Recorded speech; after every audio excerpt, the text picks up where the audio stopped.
نحمدہ ونصلی ونسلم علی رسولہ الکریم، اما بعد، فاعوذ باللہ من الشیطان الرجیم، بسم اللہ الرحمن الرحیم۔ اللہ رب العزت کی توفیق سے ہم نے ایک حدیث مبارکہ آقا علیہ الصلوۃ والسلام کی اس کا درس کا سلسلہ شروع کیا ہے، جس کے پہلے حصے کے اوپر بیان مختصر وقت کے اندر ہم نے کوشش کی کہ اس کو کر دیا جائے۔ مین جو ہماری آگے گفتگو کا موضوع رہے گا وہ ہے ارکان اسلام۔ پہلے رکن کے اوپر بات ہو گئی، پھر ہم یہ دیکھنے جا رہے ہیں کہ یہ جو عبادات ہیں ارکان اسلام کی صورت میں، ان کا انسان کے حقوق کے ساتھ کیا تعلق ہے، یعنی باہمی ربط کیا ہے حقوق اللہ کا حقوق العباد کے ساتھ، عبادات کا معاملات کے ساتھ۔ تو اگلا جو رکن فوراً بعد آقا علیہ الصلوۃ والسلام نے کلمہ کے بعد فرما دیا کہ جس کے اوپر اسلام کی بنیاد ہے، وہ ہے نماز۔ نماز عبادت کرنے کے طریقے کا نام ہے کہ خاص طرز کے اندر اللہ رب العزت کی عبادت کی جائے، اور اس عبادت کے لیے مخصوص مقام مسجد کو بنایا گیا۔ یہاں پہ سوچنے کی بات یہ ہے کہ اللہ رب العزت کی ذات تو ہر جگہ پہ ہے، ہر مقام پہ ہے، وہ جہتوں کے اندر بند نہیں، وہ کسی مکان کے اندر بند نہیں، پھر مسجد ہی کیوں؟ قرآن میں خود اللہ پاک فرماتا فَإِنَّمَا تَوَلُّوا فَثَمَّ وَجْهُ اللَّهِ، جدھر تم اپنا چہرہ پھیر لو ادھر رب العزت کی ذات موجود ہے، تو مسجد ہی کیوں؟ یہ کبھی ہم نے سوچنے کی کوشش کی؟ تو یہ سوچنے کی ضرورت ہے کہ یہ جو رکن ہے اس کو مسجد کے اندر کیوں زیادہ حکم دیا گیا اور 27 درجے زیادہ ثواب کی امید دی گئی، خوشخبری دی گئی کہ مسجد میں آؤ 27 درجے زیادہ ثواب ملے گا، جماعت کے ساتھ پڑھو۔ تو لفظ جماعت کے اندر بھی معنی ہے، جماعت اکٹھ کو کہا گیا، اور اکٹھ ایسا جن کا نظریہ بھی ایک ہو، جو ڈسپلن کے ساتھ ہو، جن کے اندر نظم و ضبط ہو، اسی سے قوم کا تصور پھوٹتا ہے۔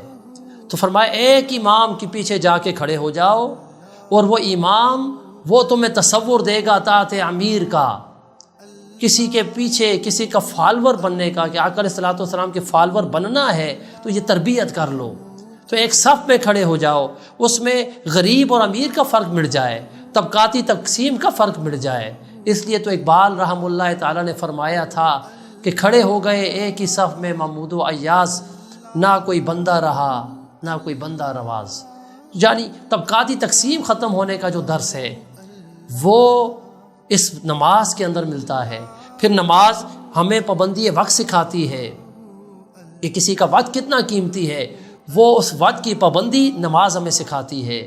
نماز ہمیں دوسروں کا احساس، جو آج نماز میں داخل ہوئے آج کیوں نہیں آیا وہ شخص، وہ جو محلے والا تھا وہ آج پتہ نہیں کیوں نہیں آیا، بیمار تو نہیں، جا کے اس کا پتہ کرنا، اس کی عیادت کرنا، یہ جماعت سے نماز پڑھنے کے فضائل میں ہے۔ کیوں ضرورت محسوس کی گئی کہ جماعت میں آؤ؟ تاکہ ایک دوسرے کی خبر گیری ہو سکے، ایک دوسرے کا پتہ چل سکے کہ ہم جو نماز پڑھنے آئے تو میرا بھائی آج نماز پڑھنے کیوں نہیں آیا۔ تو ہے عبادت اللہ کی، لیکن بات ہو رہی ہے انسانوں کے ساتھ حسن سلوک کی۔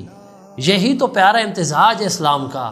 اسلام ایک دین ہے، اس لیے تو فرمایا ان دین عند الاسلام، اس کو مذہب نہیں کہا، فرمایا یہ دین ہے، اور دین مکمل پیکج کا نام ہے، صرف عبادات تک محدود نہیں۔ عبادات کی ہم بات کریں تو وہ تو ہمارا 20% اور 25% بنتی ہے، لیکن وہ 75% ہم نے مسجد کے باہر اور معاملات میں گزارنے ہیں۔ تو یہ اللہ کا حق ہے نماز، لیکن ہمیں تربیت دی جا رہی ہے بندوں کے ساتھ اس نے سلوک کی، کہ جماعت کے ساتھ آ کے پڑھو، اور اپنے گناہوں کی بخشش بھی فرمایا نماز کے ساتھ تھی۔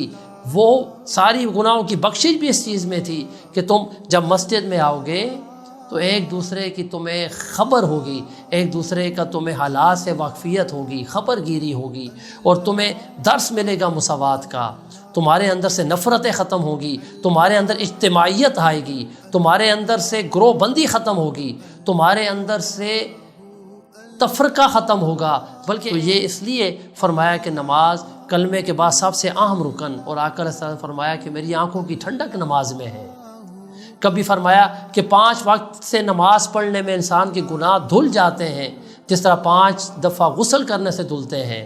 کبھی فرمایا کہ درختوں کے پتے جس طرح جھڑتے ہیں خزاں کے موسم میں، نماز پڑھنے سے انسان کے گناہ اس طرح جھڑتے ہیں۔ تو گناہوں کے جھڑنے کا عمل نماز کے ساتھ خاص ہے، اور یہ جو گناہوں کا جھڑنا ہے اس سے مراد انسان کے صغیرہ گناہ علماء فرماتے ہیں۔ کبیرہ گناہ کے لیے توبہ بھی چاہیے، اور پھر اگر حقوق اللہ ہے تو وہ نماز کے ذریعے سے معاف ہو سکتے ہیں، لیکن حقوق العباد نہیں ہو سکتے۔ تو یہ کوئی نہ سمجھے کہ میں نماز 5 وقت ہی پڑھتا رہوں، ساتھ ذخیرہ اندوزی بھی کرتا رہوں، ساتھ ملاوٹ بھی کرتا رہوں، ساتھ جھوٹ بھی بولتا رہوں، ساتھ غیبت بھی کرتا رہوں، طمع و لالچ بھی کرتا رہوں، اور 5 وقت کی نماز پڑھ لوں تو سب کچھ معاف ہو جائے گا۔ ہرگز نہیں ہوگا۔ یہ سوچنے کا امر ہے کہ ہمیں یہ سوچنا ہے کہ نماز ہمیں سکھاتی کیا ہے۔ نماز ہمیں سچ بولنا سکھاتی ہے۔ جو نماز میں کھڑا ہوا رب العزت کے سامنے تو پھر اپنے آپ کو جب بندہ سمجھا، حق کے عبدیت یہ ہے کہ انسان پھر اپنی مرضی چھوڑ دے، خالق کی مرضی پہ چلے، خالق کی مانے، آقا علیہ الصلوۃ والسلام کی سنت کے اوپر چلے۔ تو یہ نماز کا فلسفہ یہ ہے کہ انسان جس طرح ظاہری رکوع میں ہے، کبھی سجدے میں ہے، کبھی قیام میں ہے، کبھی قعدہ میں ہے، اسی طرح اس کی روح بھی اللہ کے حضور جھکتی نظر آئے، اس کا خیال بھی اللہ کے حضور سجدہ ریز ہو جائے، اس کا نفسانی خواہشات بھی اللہ کے حضور سجدہ ریز ہو جائیں، پھر اس کا کوئی اپنی مرضی نہ رہے۔ جس طرح انسان ہاتھ اٹھا کے اللہ اکبر کا نعرہ لگاتا ہے اور اللہ اکبر کی صدا کر کے ہاتھ اٹھاتا ہے، اس کا معنی یہ ہوتا ہے اے دنیا میں نے تجھ سے ہاتھ اٹھا لیے، میں نے تجھ سے ہاتھ اٹھا لیے، اب تو میرے لیے حرام ہو گئی۔ تو جب نماز میں اس دنیا کو حرام کیا اور حرام سے بچا تو پھر انسان کو جب نماز مسجد سے باہر بھی نکلے تو وہ کیفیت ختم نہیں ہونی چاہیے۔ اس لیے فرما دیا کہ یہ نماز یہ ہے کہ انسان کو برائی سے بھی روکتی ہے اور بے حیائی سے بھی روکتی ہے۔ اگر بے حیائی اور برائی سے نماز نہ روکے وہ نماز ہی نہیں۔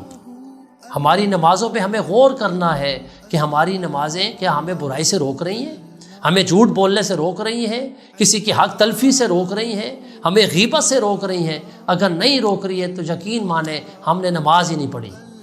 وہ نماز اللہ کے ہاں میلے کپڑے کی طرح منہ پہ دے ماری جائے گی اگر ہم گناہوں سے نہ رک پائے۔ اگر ہم گناہوں سے نہ رک پائے تو ہم نے نماز کا حق ہی ادا نہیں کیا۔ تو نماز کا حق یہ تھا کہ ہم ایسے بے ضرر ہو جائیں، جس طرح اسلام کی میں نے تعریف میں کہا تھا، آپ سے عرض کیا تھا کہ جب انسان اسلام قبول کرتا ہے وہ سراپا سلامتی ہوتا ہے۔ تو ایک نمازی کبھی دہشت گرد نہیں ہو سکتا، کبھی دوسروں کو تکلیف پہنچانے والا نہیں ہو سکتا، وہ بے ضرر، وہ دوسروں کو امن والا بنانے والا اور امن تقسیم کرنے والا ہوگا۔ اس سے لوگوں کو امن ملے گا، اس سے لوگوں کو سلامتی ملے گی، اس کی زبان سلامتی والی ہوگی، اس کے ہاتھوں کی تحریر سلامتی والی ہوگی، کیونکہ اللہ کے سامنے جھکنے والا ہے۔ تو ایک نمازی جب نماز کے پورے حق ادا کرے گا تو یہ سوال ہی نہیں پیدا ہو سکتا کہ وہ جھوٹ بھی بولے اور نماز بھی پڑھے، وہ غیبت بھی کرے اور نماز بھی پڑھے۔ یہ ہو نہیں سکتا۔ جب نماز پڑھے گا تو غیبت بھی جائے گی، اس سے جھوٹ بھی چھوٹ جائے گا، اور ملاوٹ بھی، اور اس کے معاملات بھی بہتر ہوں گے۔ تو اللہ پاک ہم سب کو عمل کی توفیق عطا فرمائے۔ وآخر دعوانا الحمدللہ رب العالمین۔